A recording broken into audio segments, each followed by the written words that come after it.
Hey guys, welcome to Showdown. We are now live for the second episode.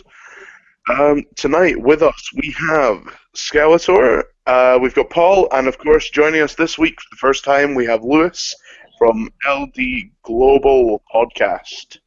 He was very generous to have me on his show before, so big thank you for joining us this week, Lewis. Thank you very much for having me, guys. No problem at all. Sorry, listeners, if you don't understand him, he's got a thicker accent than Adrian Neville with a cold. Guys, this week we are going to discuss the infamous Madison Square Garden curtain call.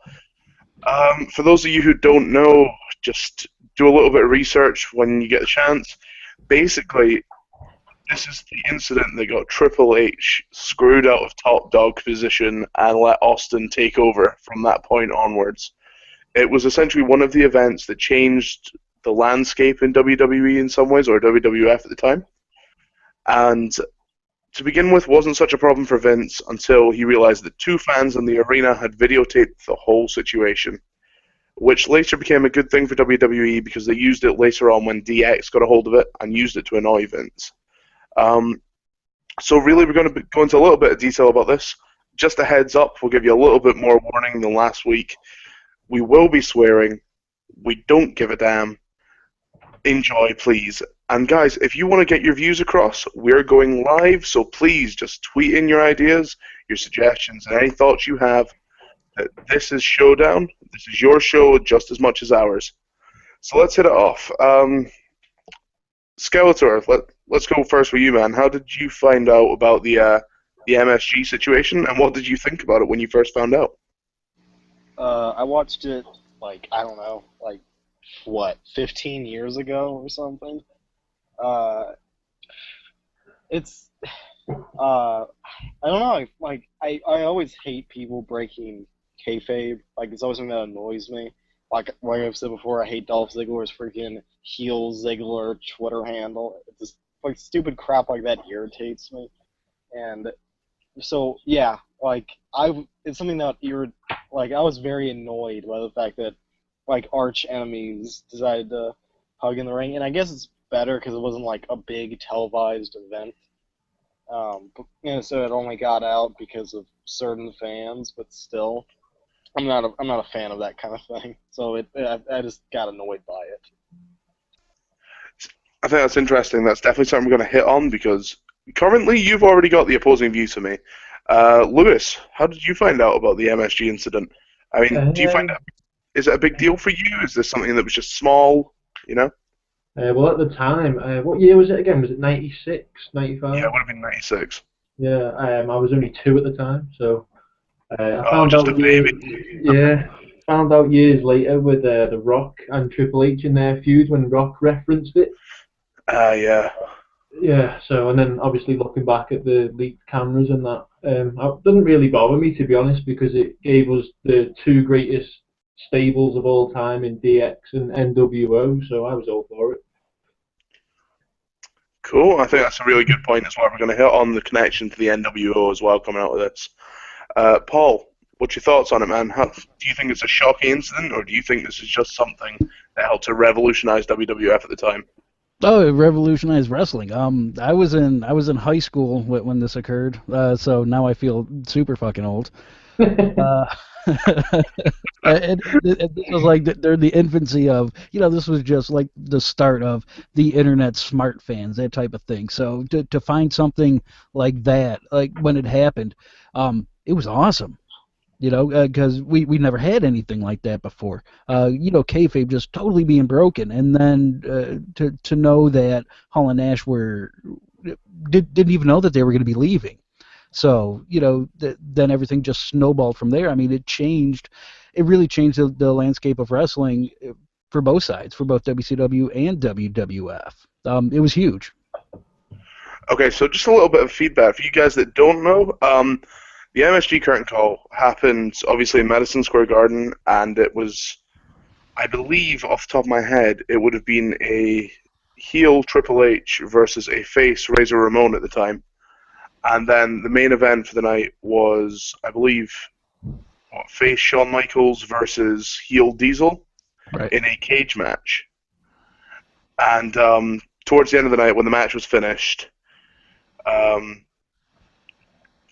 Razor Ramon came out. Yeah, everybody came out and hugged. Yeah, Razor Ramon came out and hugged Shawn Michaels, which at the time wasn't a big deal because they were both baby faces. It wasn't frowned upon. And then Triple H, or at the time Hunter Hearst Helmsley, came out to the ring also, and they all embraced each other and all kind of cheered for the crowd, bowed to the crowd, that kind of thing. Which essentially was, at the time, a giant fuck-up, because no one had any idea what wrestling was about in kayfabe. You know, wrestling was real. It was damn real. And that is just how it went. No one was videoing it. The internet wasn't around to ruin wrestling as much. But in short, this was one of the biggest dramatic events of that year. And as I said, this affected Triple H's push towards the King of the Ring. On that note, guys, do you think it was fair that Triple H was the only one to be punished out of this situation? Obviously, with Hall and Nash leaving for WCW, and Shawn Michaels being the champ at the time, do you think it's fair that Triple H took the brunt of the problem? There wasn't a choice. Yeah, I mean, if you're gonna punish anybody, it had to be Hunter. Yeah, I mean, he was low man on the totem pole, and unfortunately, you know, that meant him losing out on winning the King of the Ring for that year. But I mean, you know, he had to eat shit for a while, but I think it turned out okay for him. I'm not sure, but I think We never saw him again. he was never heard from again.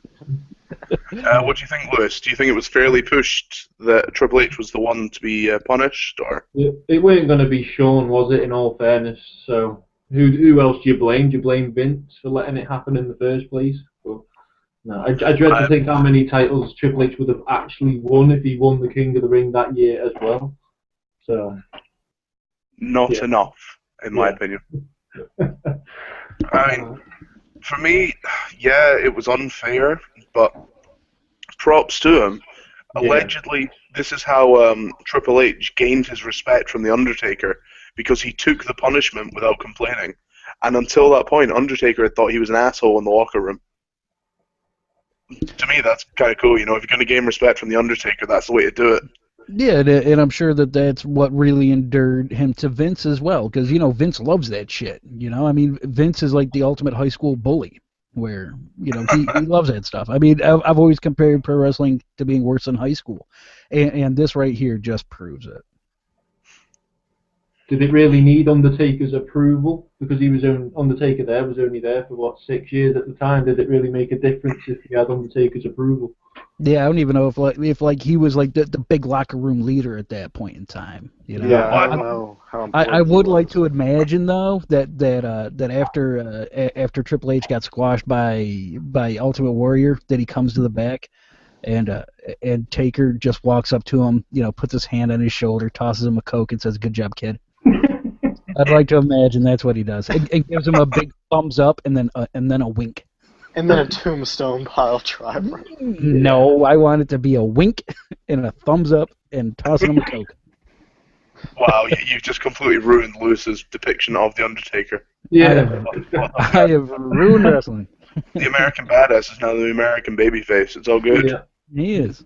Undertaker's going to be sponsored by Coca-Cola next WrestleMania, you know. He'll have the big Pepsi logo on the back of his coat. Yeah. And under his hat, he'll have a single can of Coke. I don't know, like, the Good Job Kid in the wing just feels like the end of, like, the cheesiest 80s movie possible. Like, you'd throw, like, Dreams Come True by Hall & Oates after it. That was way too specific.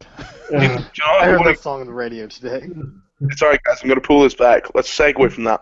Hall & Oates. Oh my god. Scott Hall. Oh my god. Razor Ramon went over to WCW. If he hadn't have gone to WCW at that point, do you think he would have been punished, or do you honestly believe it just would have been Triple H? No, it'd have been, if all four of them would have stayed, it'd have been all four of them equally, maybe. Except Michaels, of course. Well, could they have punished all four? Because, I mean, realistically, who takes the title off Michaels if it wasn't a heel Diesel or, at that point, Razor Ramon? Bret Hart. Yeah, Bret. Yeah, you just have Shawn lose his smile and drop another title without being pinned for it. Yeah, I think Razor and Diesel probably would have gotten a decent amount of crap and Sean probably still would have gotten nothing. Well, Or what borderline nothing. more could they have done to Scott Hall though? I mean, because it seemed like they'd already been punishing him. I mean, after his work with Goldust, and and then he has to put over, and he puts over the 1-2-3 Kid and stuff like that. I mean, you know. He puts over the 1-2-3 Kid, who then loses to IRS at SummerSlam. Yeah. So, yeah, I could see Kevin Nash probably taking his fair share of it as well if he would have ended up staying. But Okay. if it would have just been Hall leaving and Nash staying or something like that, yeah. Okay, well, PWE Podcast says, yes, he was there, he was involved, he was punished accordingly. Right. I don't really know if I can add anything more to that. I mean, yes, he was punished, but he was involved. I mean, if you fly with the crows, you get shot down with the crows. That's how it goes. And I'm apparently a fucking poet right now. As far as, like, breaking kayfabe, if you're going to do it, is Madison Square Garden the place to do it? Yeah, do it at the world's biggest arena, as Vince would like to say. Yeah, why not? Biggest in quotation marks there. Yeah. I think, to me, it was the right place to do it, not only because of that, but because of the lineage that's been there. I mean, obviously, you look at Bruno, and you see how often he was there. If you're going to change the landscape, do it in the same place that Bruno did, Yep. And they at least did it on a non-televised event. So, I mean, you always hear stories about, guys fucking around, on house shows and things like that. And, yeah, this was just another example of it. And, yeah, it was just a big groundbreaking moment. Would the punishment be the same if it was to happen today? I think if it was to happen today, and it wasn't a house show, you'd be fired. But because it's a house show, I think they'd be okay with it. Exactly. Well, Do you think it's been blown out of proportion? Sorry. Well, now you would have to just question, in the age of the internet and smartphones and everything, you would have to question on how legit anything is at this point. I mean, when we're questioning a Roman Reigns injury, I mean, nothing's sacred at this point. So, I mean, you'd automatically question, thinking everything's a work. So. And when people actually think that it's 100% true, it is a work. Right. Yeah, something like this wouldn't happen nowadays, and it wouldn't have the impact that it had. I think, obviously, like, nowadays, we have the problem with the internet, which is, back then, they had, two people with a video camera, like I said, that filmed the whole thing. Yeah, you had guys sneaking in big, giant VHS camcorders. I mean, you can go in now with your iPhone and film a whole episode of Raw, and they can't stop you. Yeah. I mean, that is the whole digital age we live in now. So we are entirely fucked if anyone decided to do that and they weren't trying to break kayfabe, Did anything happen to the fans who've done the video? No, as far as I'm aware, they were paid off by WWE in the end because WWE wanted the footage that they had used to use in the DX segments. Right. Makes sense. Yeah. John Tibbs on Twitter says, imagine if Triple H hadn't been punished and wasn't replaced by Austin. Would we still have the damn what chant ruining promos? Well, would we even have Austin 316? Yeah. I don't think we would have had any of that. So, I mean, it was just this huge domino effect that everything just slid into place perfectly. So could Triple H theoretically have been the guy then? No, I don't think he would have ever been the guy. Yeah, he was the guy who caused the domino effect. He made it as high as he ever was going to go, anyway. Yeah, he was top always 4 or 5. Yeah, he was always a good number 2. He was never a guy that I thought of that would carry the company. What do you think, Lewis? I mean, obviously you've just said he was the guy that caused the domino effect. Yeah. Had he gone on and won the ring, how far do you think he would have gone? It's hard to say because he won championships anyway, didn't he? Even before he was with Stephanie. But would he have had the game persona, or would he have just been stuck in the fucking Hunter Hearst Helmsley shit he was doing? Well, do you know what amazes me? People talk about Triple H being buried after that, right? And he was punished. Within 5 months, he held the IC title. Exactly. He clearly was not punished that much, which I think is incredible. Like, if you're really going to punish a guy, you don't give him a belt. You bury him worse than you bury Zack Ryder, you know? Damien Sandow, very.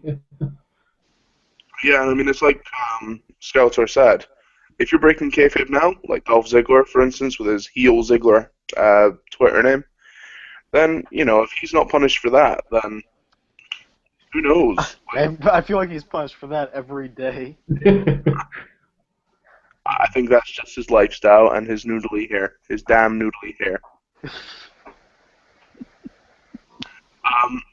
You know, as far as it goes, though, with things like Austin being the guy that took the King of the Ring, if Austin hadn't have taken the King of the Ring, would Austin have just shot up in fame anyway?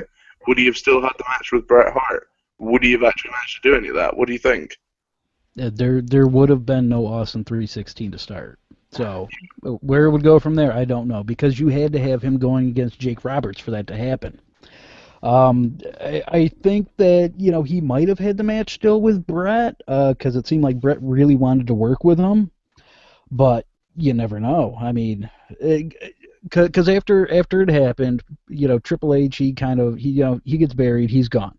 Austin wins the King of the Ring, and then from like June until like August or whatever, you barely saw him. You know, he was in nothing feuds.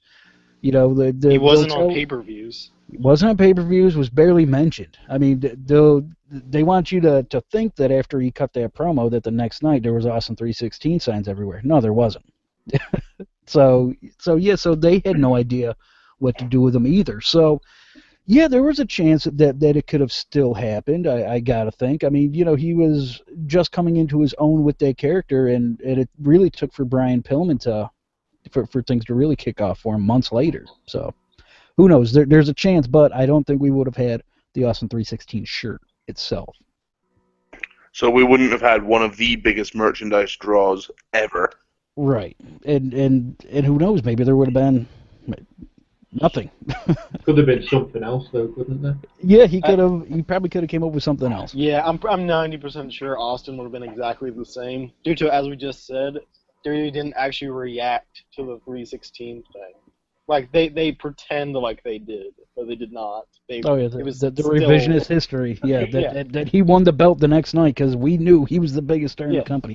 Go fuck yourself. But he didn't do anything for like 4 months. Like, it's revisionist history, and I actually don't think, like, well, that promo was fantastic.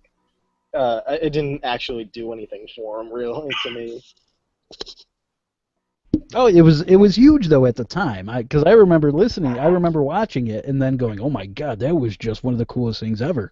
It was, but they didn't do anything about it. And I feel like they just waited until a point where they actually wanted to push him. I don't think it caused him to be moved into the main event. Their product was so in the toilet at that point in time that it was bad. Oh, it's unwatchable. I've been trying. You warned me. You warned me not to watch 95 Raws. I fucking told you, man. It's so bad. Listen to me occasionally. Watch WCW 95. It's much better. You're right. It's much better. Okay, so we've spoke a little bit about the WWF side of things. So let's talk about the two guys that absconded and fucked off to the other company. Hall and Nash. Would they have been as controversial had this event not happened? Lewis, what do you think? Maybe, but they were always going to be used as the outsiders, weren't they, in WCW anyway, so I don't think the MSG Curtain Call has any impact on their WCW careers.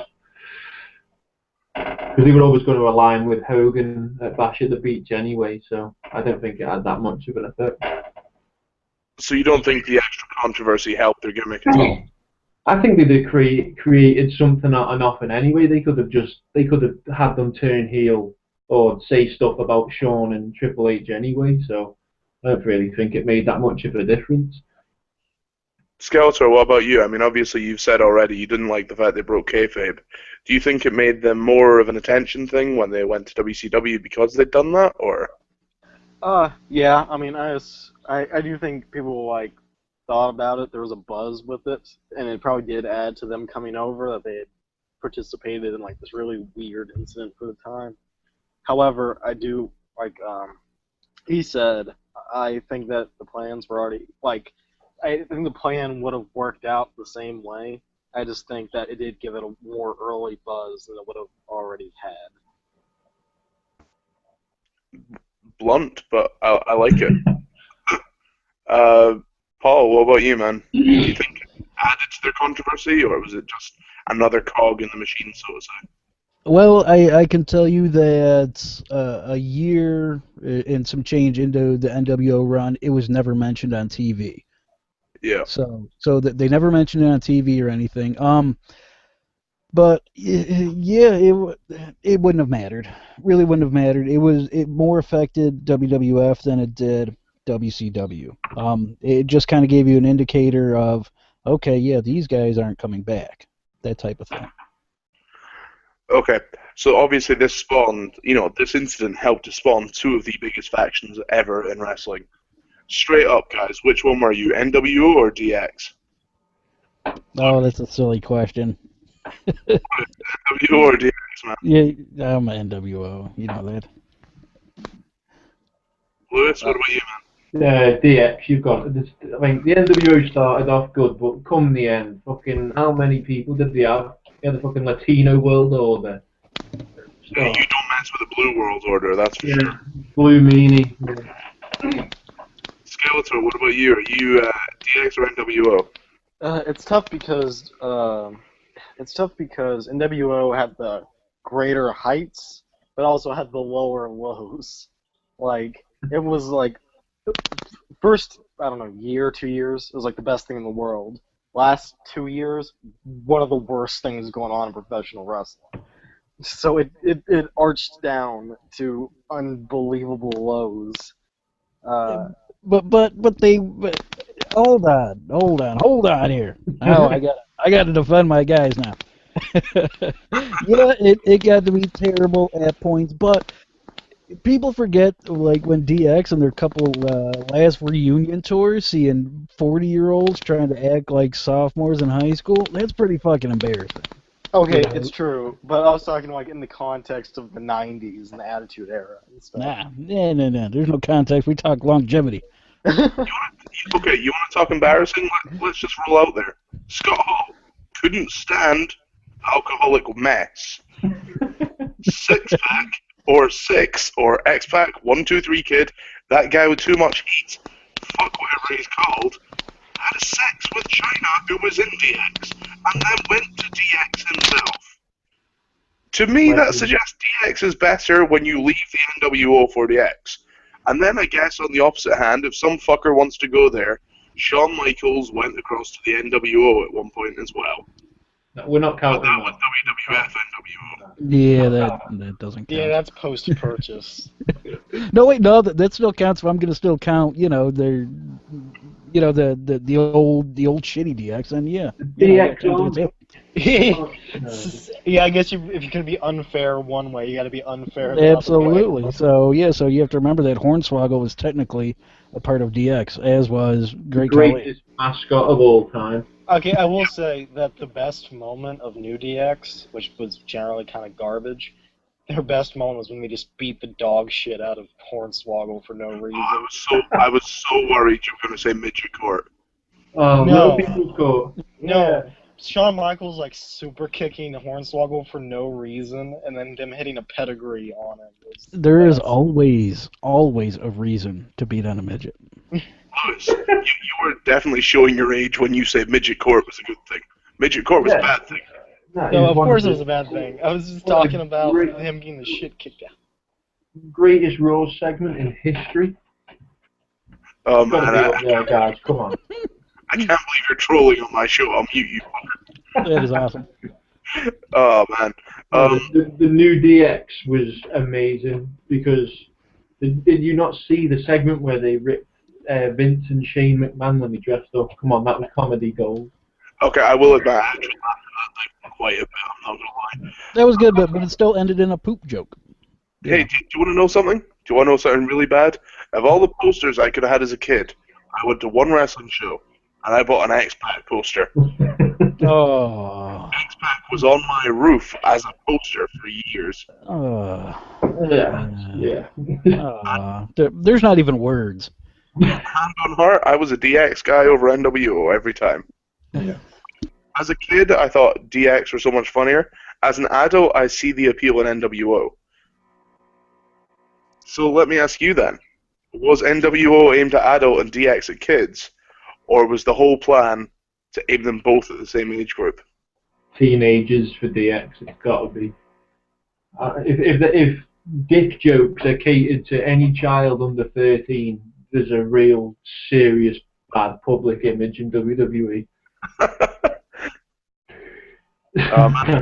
Most cocks, it's fine. They were both really kind of aimed at, you know, their audience, which was, you know, teenagers, 18 to 25 or whatever it was.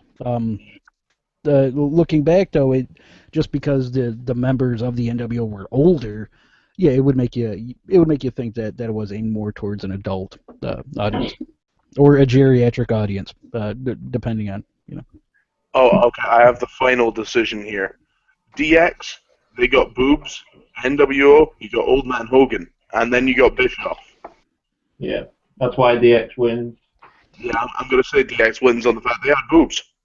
Also, I can't believe the guy who hates Jeff Jarrett as much as he does is cool with older NWO, which is like all Jeff Jarrett. But hold on, the NWO, they had a NASCAR driver though. I'm saying those last like 2 years of NWO were like all Jarrett. We have two opposing forces on Twitter. We got PWE Podcast says NWO let anything and everything in, which really destroyed them in the late 90s and early 2000s. But then we've got Richard Rickard Jr. Wow, that's difficult to say, man. One ass. DX for sure. NWO never really resonated with me. Well, I don't know if like they're opposing, but the way it comes across is that like PWE Podcast is suggesting that NWO was good to begin with and then failed. I think NWO failed quicker than DX did. Yeah, the NWO, about a year and a half into it, something like that, about 2 years in, yeah, it was time for it to break up. But that was only because you had so many guys in the back that had creative control, that wanted, you know, so many different things that they just imploded on themselves like the rest of the company. So yeah, so which one was handled and run better? DX by far. Me saying NWO, I like it better, is just a nostalgia thing. That's all, because I'm a WCW guy. And you an old man. And I'm an old man. God damn it. You get your pipe, your slippers, and you sit by the fire. That's right. I'm yelling at kids to get off my lawn. Yeah. Alright. It's better than Hogan at this point, who's yelling at kids to get on his lawn in the hope of attention. But hey. Yeah, I said it. I still don't like Hogan. Wow. Anyway, yeah, he's a deplorable human being. It's like if you want to break something, you don't send in the army. You just send Hulk Hogan. In fact, let's just send Hogan to Iraq. That'll solve all the problems. We get rid of Hogan, and then they get the Hulkamania brother. Well, yeah, that's kind of what happened. I mean, he beat up Sergeant Slaughter, the Iraqi sympathizer, and that ended the war. Yep, that ended the conflict. That's how I remembered it happening. I'm officially quoting that on Twitter now. Yeah, that's Operation Desert Hogan. That's Operation Desert Brother. Brother. He brings all his brothers, all his sisters, brother. They're taking the country back, brother. My uncle served in Operation Desert Brother. Oh, yeah. Spreading Hulkamania to the Iraq. Just sprayed Hulkamania on brothers, brother. All the time. He dropped Hulkamania missiles. With a tash on the front. If I don't see a tank with a Hulk Hogan mustache hanging off the gun barrel, I'm very upset. Oh, that had to have happened at some point in time. You know, that war was against the Geneva Convention, because you're not allowed to use chemical weapons, but they dropped Hulkamania all over that place. Those are weapons of mass destruction. 16-inch python. 24-inch those are pythons. 24-inch pythons, Yeah. brother. 16's impressive, but it's not that impressive. Yeah, mine are bigger. Yeah, mine are bigger than that. Yeah, no, they're 16s now. He's old and shrinking down, if you know what I mean. I think I lost, like, I never liked Hogan that much, but I think the moment where I lost all, like, any semblance of respect for him that I had left was when he, Was when you saw his wife? okay, yeah, When he but died, also, When you saw his kids? yeah, but specifically with his kids, when When he learned that- his son killed that dude, and then When Hulk he Hogan learned- talked shit about the dude who died. When you learned that he was best friends with Brutus Beefcake? Come on, there's so Oh many God, instances. never mind. You're right. That's the killer right there. That man was a Trying piece to of push shit. Brutus Beefcake on me. when he had sex with Bubba the Love Sponge's wife on tape. No, that's not half as bad as trying to give me Brutus the Barber. Oh, really? It's when you've seen the tape. Oh God. Oh no. At no point do you pick up your phone during sex, first rule. Second rule, you do not have your daughter's song as your ringtone, and then brag about it. Brooke, you can't sing, fuck off the radio. Hold on, this helps me finish right here, brother. I swear, I'm so glad I watched it on mute. Like, I swear if he finished and said, "That's it, brother," I would have cried. No, I don't know why you watched that. Yeah, why would you watch What it? the fuck is Because wrong I'm with you? a dedicated wrestling fan, that's the problem. Oh god. Like, I knew about it. I've known about it since it came out, but I never bothered to look at it. I didn't I search it, it was sent to me as research. Yeah, alright. Research. I have watched more wrestling than any one person should ever watch, but I have never felt compelled to go above and beyond to watch either Hogan's or China and X-Pac sex tape. Twitter followers, if you're listening, let us know if you've watched either of these tapes. let us know if you've watched any of China's tapes. You'll be put on a watch list. It's not so we can Twitter give you props. It's so Twitter we can followers, mock the hell out of you. Twitter followers, let us know what the topic of the show is, because I'm pretty sure we forgot. It's alright, I'm about to move on It's to fine. this. It's fine. I'm This going to show's segue good. for this. Obviously, Scalzar, you spoke about, disliking the fact that they broke kayfabe. Yeah. Do you think that wrestlers should be allowed to break kayfabe at all? I mean, I'm very for this at times. There are times it works really well. And I think the Madison Square Garden was kind of a one-off for its time. Do you not think that it's okay occasionally to do it? Or are you completely against it? I'm just kind of generally against it as I really like one of the main reasons I'm super into Damian Sandow is his refusal to break kayfabe. He signs autographs and stuff with this huge feather pen and stuff, and the Sheik. I like the Sheik way back in the day used to do those flash paper fireballs and throw them at random actual people on the street. Because he was an insane person. I just, generally speaking, keeping up kayfabe is just something I have a lot of interest in, and I think it's a cool thing that wrestling does. And I hate it when they do that. Like recently, I've seen Undertaker talking about guys on those tapes and stuff, and I can't deal with that. He should not be on those. Knowing that Undertaker has a Twitter and an Instagram account, just no. He is the one guy that. No, Taker doesn't have a Twitter. No, Yeah, Taker does not. No, he doesn't. He does not, dude. I thought he threw out like one tweet saying, "Yeah, let's." No, that was a fake ass Twitter account. Was it? Yeah, it was. And I shamefully followed it. Look at that, you sheep. But yeah, I will piggyback off your point that Undertaker should be the one guy that never does that type of thing. Okay, PWE Podcast says, unfortunately, I've watched China's sex tape, and I'm ashamed. Oh my god. Yeah, did he finish? PWE, if you tell us if you finished or not, you win extra points. Yeah, and tell us at what point did you finish, you sick freak. Did you see any of X-Pac? Don't let us know that. Lewis, what were your thoughts? Do you think wrestlers should be allowed to break kayfabe? I don't see why not, because they work the other 300. Like, there's no off season, is there? So they've got to have some downtime. They can't be totally invested in a character. They've got to get back to reality. Like, the only person it bothers me with nowadays is Bray Wyatt. Man, it pisses me off the fact he's got a Twitter account. Just don't have one. Just go home and watch Hulk Hogan's tape. Wow, that's like going to be the biggest insult of the week now, isn't it? You just need to go home and watch some Hogan's backs. Just go home, sit in your rocking chair, and watch Hogan's tape. Man, you don't need to rock to that, because he will rock your world, brother.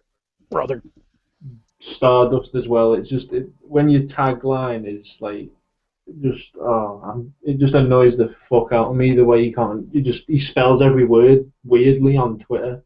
So. I think that's the point. I know, but it just doesn't that's make keeping sense. to his gimmick while being in the gimmick.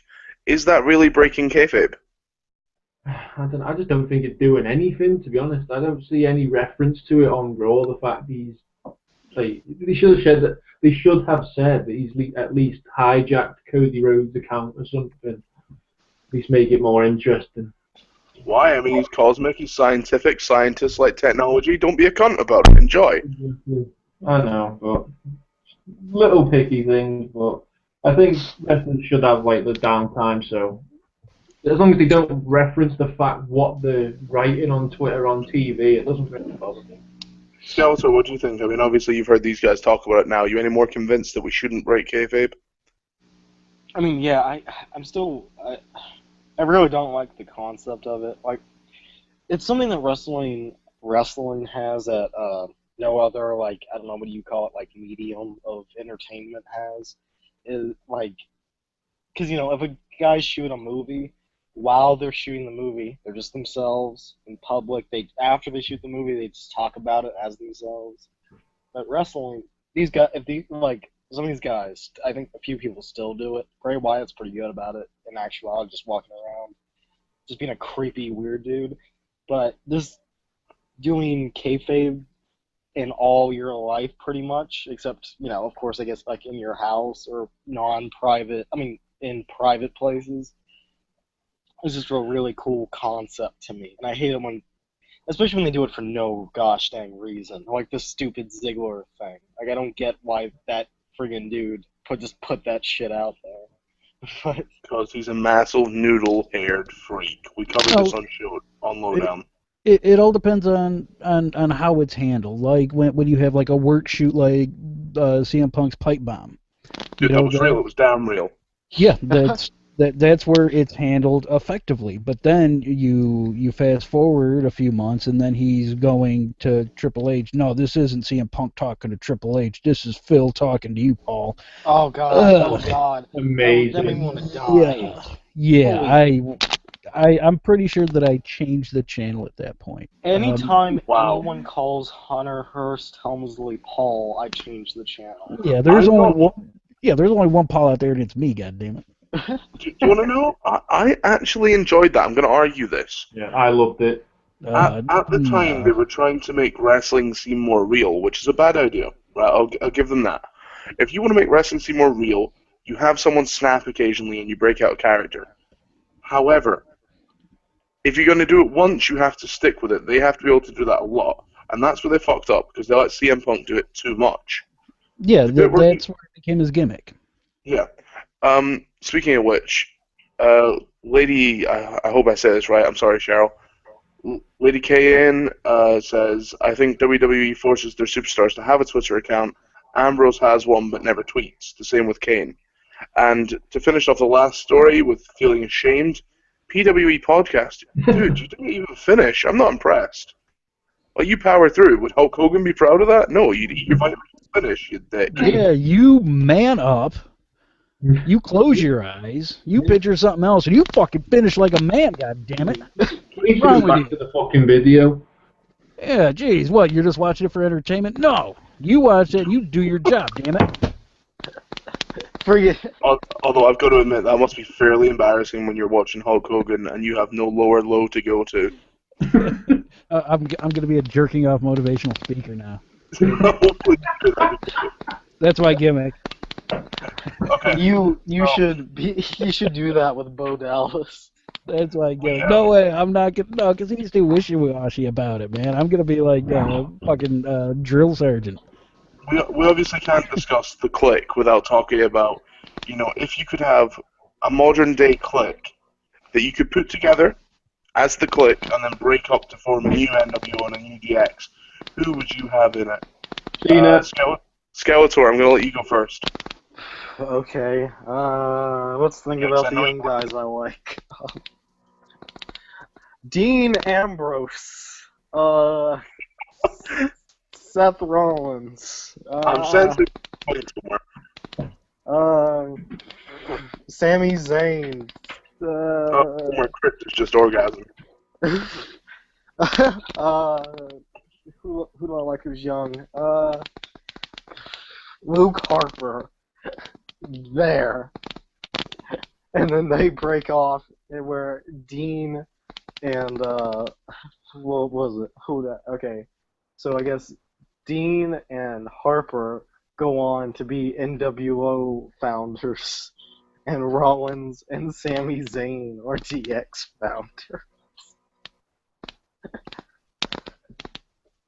Wow, I'm not quite sure how that works, but hey. No, I don't know. I just picked 4 young dudes who I like, and then when I tried to parse it out, I realized how poor I chose. What about you, Lewis? Who would you include in yours? Cena. He's got to be in it. The Rock. Why not? Hulk Hogan again, but he's going to be DX this time. And who don't I like? Adrian Neville, why not? He's just as boring as me, so Adrian Neville. Then Cena and Hulk Hogan will be DX, and then Adrian Neville and The Rock is NWO. Here we go. See, my choices don't look so bad now, do they? I'm so glad you said that, so I didn't have to insult the guests. Well done. Paul, what about you? Let's make your new click. Oh, my new click. Okay, so to branch off and start the NWO as they leave and go to another company will be John Cena and Randy Orton. They're going to go to TNA, and they're taking over. And then TNA cuts 90% of their roster to pay for those 2 guys. as their But buddies they're gonna that get it back with ratings. as their buddies that get left behind. I'm gonna go with cough, Dolph Ziggler, and let's see who has personality, and Kofi Kingston. Well done. Kofi Wow. Kingston. It's Because you know what, that guy needs something. He has personality. He can do something. So why not? What a fucking rub that would be for him. It would never work, but. more of a rub than PWE podcast watching Hogan. No. Yeah. Yeah, he didn't even rub, god damn it. You finished. He's like Curry's Coker guy. You know, dude. Get the Jergens, and you finish, boy. Yes, do it now. Go back to it now. You start from the beginning, and you finish. It's only like a 2-minute tape, so if you don't finish, you should be ashamed. Well, what else is he going to do for the other 92 seconds? You finish. Wow. No excuse. Do you know what? In my click, I think Orton and Cena are good shouts, but I'm going to pick Cena, and then I'm going to pick on top of that,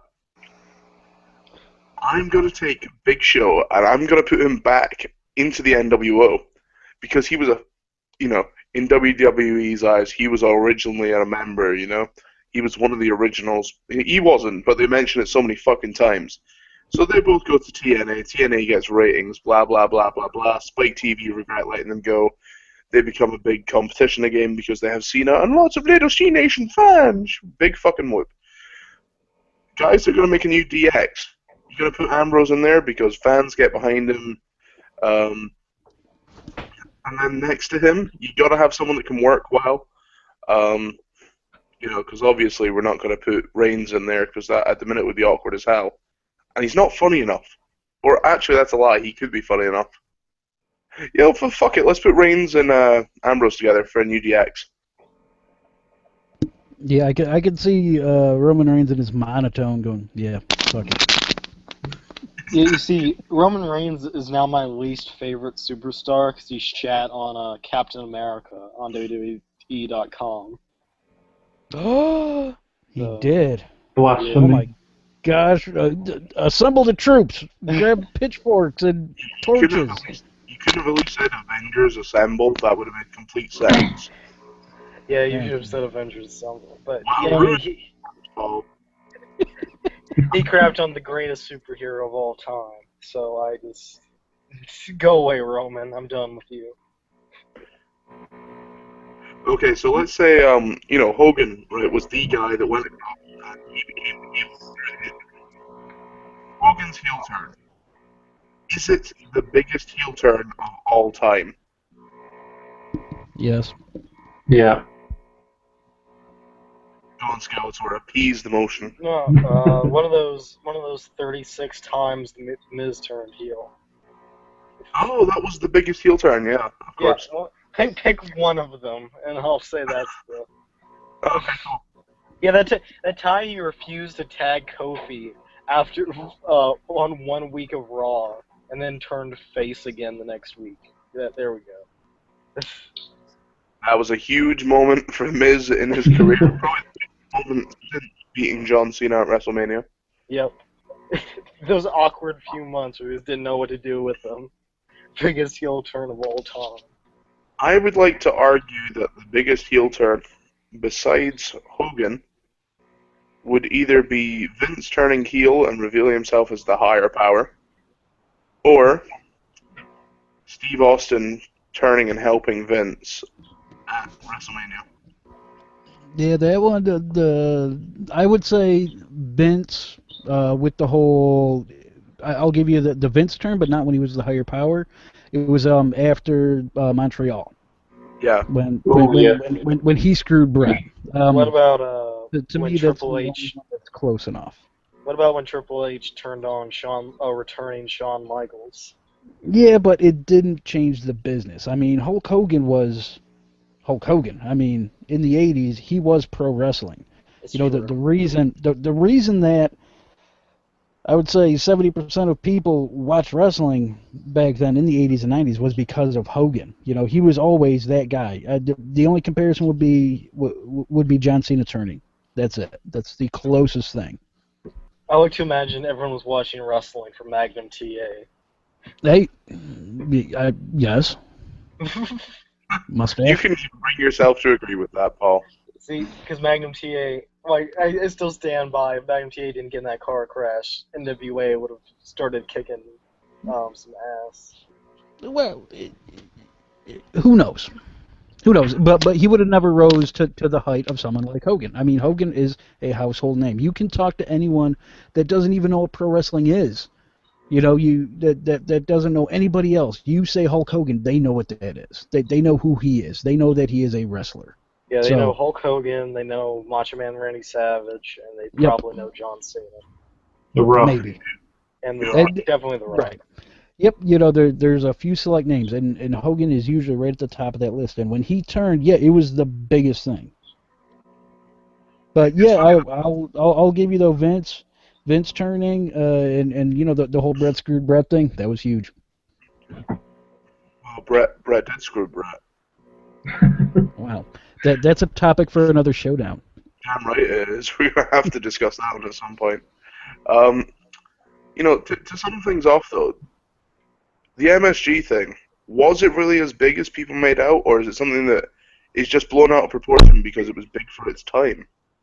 Something we want to cling on to, and that because of the such big names that were involved in the incident, it's just like, wow, let's just keep that alive, because that's like the only controversial thing we had in like the mid-90s after the steroid trial and all that kind of crap. That was deep, actually. I've never considered it on par with the steroid trial. What about you Well, guys? What do you think? Paul? It's a thing where, you know, everybody wants to hold on to the Attitude Era like it was the golden age of wrestling. Yeah. and that's a lot of what it is. It's a lot of nostalgia. And yeah, And a that's lot a of huge, revisionist history. and a lot of revisionist history, of course. But I mean, where it went to from there, where the dominoes fell from there, it was huge. I mean, it changed a whole lot of things. I mean, it helped change the business essentially. For the WWF for the positive. So yeah, it was big. So yeah, it was big, but I mean, was it blown out of proportion though? Yeah, considering it was Yeah, just four guys hugging inside the ring, it's not as if they right. It was murdered it was it was anyone. right. It was four guys having a private moment where thousands could see them. Where Yeah. they So, didn't know they were being recorded as well. That hmm sounds like Ahmed Johnson would be very angry about. Didn't Iron Sheik and like Jim Duggan get busted with drugs in the same car? But the problem WWE actually had with it was that they were enemies and they were in the same car. Yeah. and then they were fired. Yeah, Yeah, it's not like it was just pot. Yeah, it was cocaine. just for cocaine. Oh, Yeah. Okay, so assuming though, like, let's say the Clique were still around, I was obviously members. The same event happens tomorrow. Is it a big deal, or do we accept it for what it is now? it'll get about 20,000 retweets if it happened tomorrow. That'll be about it. Ah. Well, we're okay. So the Clique is it them, 15 years ago, or them now as old men? Because I need this like in a context. No, okay, it'd be them 15 years ago. Like now. Um.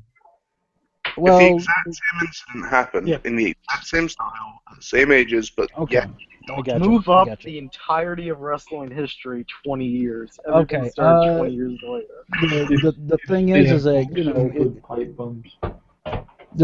well, we would have already known 4 weeks ago that Hall and Nash weren't going to be re-signing, and that they would be going to WCW. So, yeah, that part wouldn't have surprised us. Yeah, I don't think it would have been as big of a deal. Right? Yeah, it would have got a shit ton of retweets. That would have been it. They do wacky shit on house shows now. Yep, And then for a while. Yep, and then a bunch of handsome fellas would be talking about it on a YouTube show. whom could you mean? Certainly not Lewis. Oh, come on, man. Welcome to Showdown. Thanks for Yeah. What a burial that just transpired. I think honestly, if it had happened now, no one would give a flying fuck. Like you said, Lewis, it would just get retweeted a lot. Like for instance, when they were at the Hall of Fame ceremony, like they took that photo and it was just like, oh my god, the Clique, the gang's back together. The gang's back together, but they're all going to be chilling in an old folks' home in about 5 years. We're going to be retweeting that shit then. Probably. Well, the thought with that is that, oh wow, this is probably the last time we're ever going to see Scott Hall with these guys because he's going to die soon. So. Dude, Scott Hall's lucky if he can get that far through. 20 years from now. Hey, at least, Yeah. okay, Scott Hall, at least when he was there, he didn't look like shit anymore. He actually looked like Scott Hall and not like a weird potato man. He looked like Steven Seagal. That's what he looks like. Yeah, No. he does, doesn't he? No. Well, he does, but he used to look even more Steven Seagal-ish. Like, he used to look like fat, old, straight-to-DVD Steven Seagal. Yeah, So wasn't Steven that like Seagal. 80s Steven Seagal? Yeah, he wasn't all slim and trim, Steven Seagal, like in Above the Law. You know, anyone who's under the age of 20 has no idea what the fuck you're talking about, man. You know now, Go watch you know Mark now for Death. when they edit Steven Seagal movies, they stretch the film to make him, which makes him taller and thinner. But do you know they also put in images of Scott Hall to confuse random people? Yeah. No matter what they do, they still can't make him look like he. They can't make him run right. He runs funny. You ever notice that? He runs Those funny. movies are all terrible and almost unwatchable. That's why I go back to Jean-Claude Van Damme, who still makes watchable things. Oh yeah, but he still beats his wife, so that's okay. Oof. Yeah, Does he? I didn't know about that. yeah, he does. He spin kicks her across her room. Wait, does she try to kick him, and then he catches her leg and crotch punches her? He's doing a split, she interrupts. Yeah. I'm sure I saw that in a China video once. He punches her in the snatch. Yeah. You know, people have knocked off that Jean-Claude Van Damme scene like 20 million times. Like it's a friggin' move. It's a move Johnny Cage does in the video games because of that movie. Lionheart. I think that's the one where he does it. Oh God. Okay, so final question for the night then. On the assumption that coming out of this, we got the two biggest groups. Had Triple H won King of the Ring, would the two groups have still stayed intact, or would it have been a completely different story? NWO would have been okay. Maybe not DX. Yeah, I don't know if DX would have happened. Like, I think they might have still continued to push Hunter as a singles guy. See, I question, were DX not made entirely because of the NWO? So it would have happened anyway. Maybe not with Triple H. Yeah, that's what I'm thinking. So who would have replaced Triple H then? Could have been Stone Cold if he was still doing his 360. Well, if he had this rivalry with Jake in the end, he could have joined forces with Shawn. Oh God, that's It would have been thought. Shawn Michaels and Marty Jannetty again. Ken Shamrock, he could have had a big part in. He might have been a lot bigger if it weren't for Stone Cold's rise. Ken Shamrock would have been the top guy as well. No, it would have been Marty Jannetty. They would have had Jannetty come in, and then they would have done DX together. Really? Yeah, You say Jannetty? I say Rick Rude. Well, Rude, he bounced between both. So Yeah. Yeah, In the Rude same would night. actually have been entertaining, unlike Marty Jannetty. yeah, but he did it both in the same night, though. How controversial was that? He was also on ECW. That's, Yeah.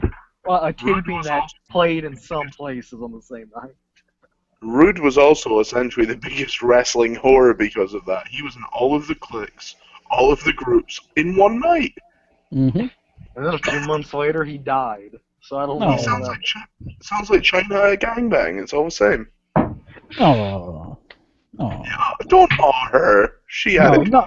I was awing Rick Rude. Oh, okay, that's not so bad then. No, yeah, China, ugh, yeah. Yeah, I was gonna say we've all seen that, but no, we haven't. Thank you. No, we yeah. haven't.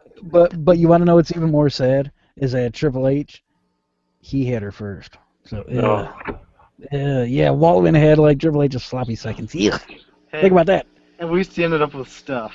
But This is the non-PG episode. Yeah, but now indirectly, now Steph has been with China as well. They're Eskimo sisters. Yeah, so now then you think about that PWE podcast when you're doing your man thing to to one night in China. Yeah, you're inadvertently jerking out to Triple H. Ha! Think about that. Hey, Lewis, I bet you're regretting it now. And you finish. It's been a very enjoyable show. Let's say that. Triple H and X-Pac are penis cousins. Oh, wow. Okay.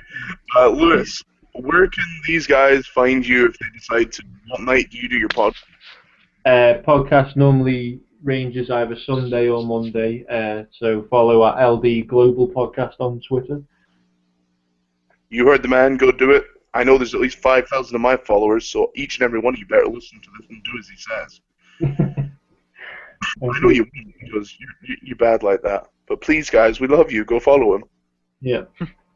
If not, we'll continue telling you about Hogan's escapades. Yeah. These YouTube shows will only get more and more explicit with Hulk Hogan and China porn videos. I will go stage, direct, and star in a new Hulk Hogan porno. Oh man, that's a horrible image. I've just got this idea of Hogan with Skeletor now. Yeah, just oh man, could you just finish up, please, Mr. Hogan? Just leg drop me. Just leg drop me and be over with it. Hogan, for years, has been doing the ultimate teabagging. Where's Nick?